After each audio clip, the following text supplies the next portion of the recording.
Welcome to our 5 on 5. Please be joined by Sheriff Nate Sickler, Jackson County. Good to see you, sir. Good to see you. Thanks for having me on. Thanks for being here. So the county receiving some new grant money, I guess last week to fight illegal marijuana grows. How much did you get and what are your initial plans for it? So the total grant award was around $580,000, just I think give or take a little bit. And so we're going to hire 2 detectives for our office through the grant money. The Medford Police Department is going to hire a detective to work the grant. And then the DA's office got enough money to hire a half FTE, which is a full-time employee, so a half FTE.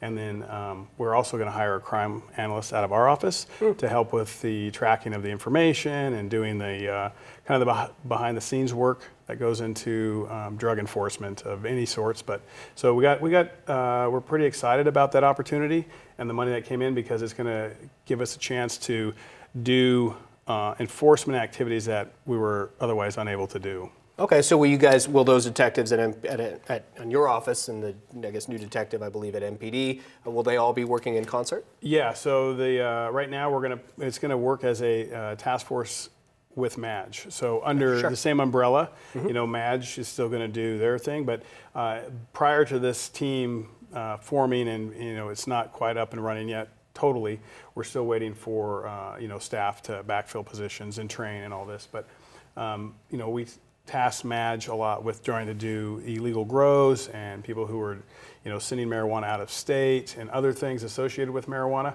and all of the stuff that they had been doing before, which is, you know, typically your methamphetamine and heroin and opioids and things of that nature. So having this resource in MADGE will allow one group to focus on illegal marijuana enforcement, and then the other group to focus on their more traditional roles. Okay, and MADGE, Medford Area Drug and Gang Enforcement, just FYI for everybody. I'm curious, you referenced, you know, people sending marijuana out of state, and we've reported on this, that Oregon is basically oversaturated with marijuana right now, bringing prices down at the stores. Does that mean, in theory, that people might be shipping more marijuana illegally out of state? You know, I think there's going to be that temptation as long as it's prohibited in many states.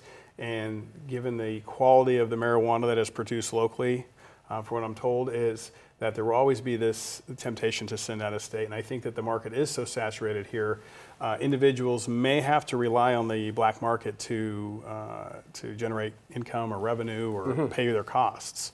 So there's always that issue.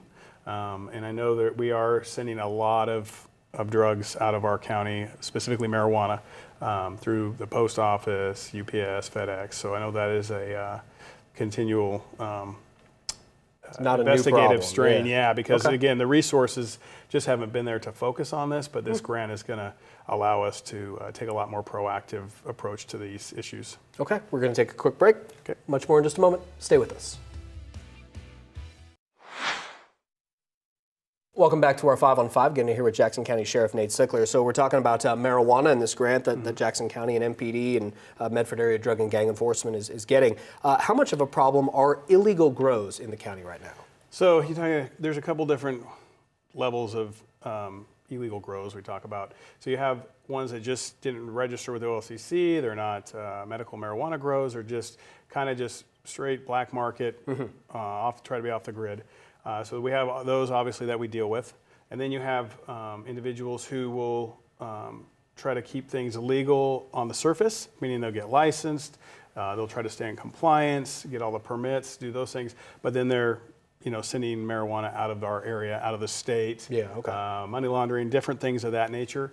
So there's that issue that we have to deal with. And then there's going to be the issue of individuals who are just out of compliance. They might be trying to meet all the requirements through the state, but you know, have overages because they misunderstood, or may try to just grow a few extra, things of that nature. So it's quite a vast network of different things that can go on with the marijuana industry, and that's why it's complicated for a street level officer or deputy to deal with when they show up at a scene where there may be just a grow.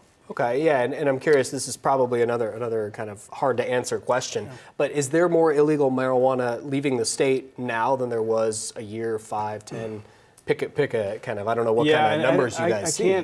I can't speak to that directly. I do know that marijuana from Oregon, I think, has been found in, I want to say, 37 different states the last I had I had looked at some of the data. So there's a pretty significant issue with it being shipped out of our state into other states. And I know there's been a lot of meetings with the U.S. Attorney, and there was a marijuana summit we attended, and it was bringing up some of these issues. And that's hence where the grant came from, was this distribution of marijuana out of our state, and then just the grows that we're not registering with OLCC. Yeah, okay. Good to see you. All right. Thanks for being here. Appreciate it. Thank you very much. Stay with us. We'll be right back.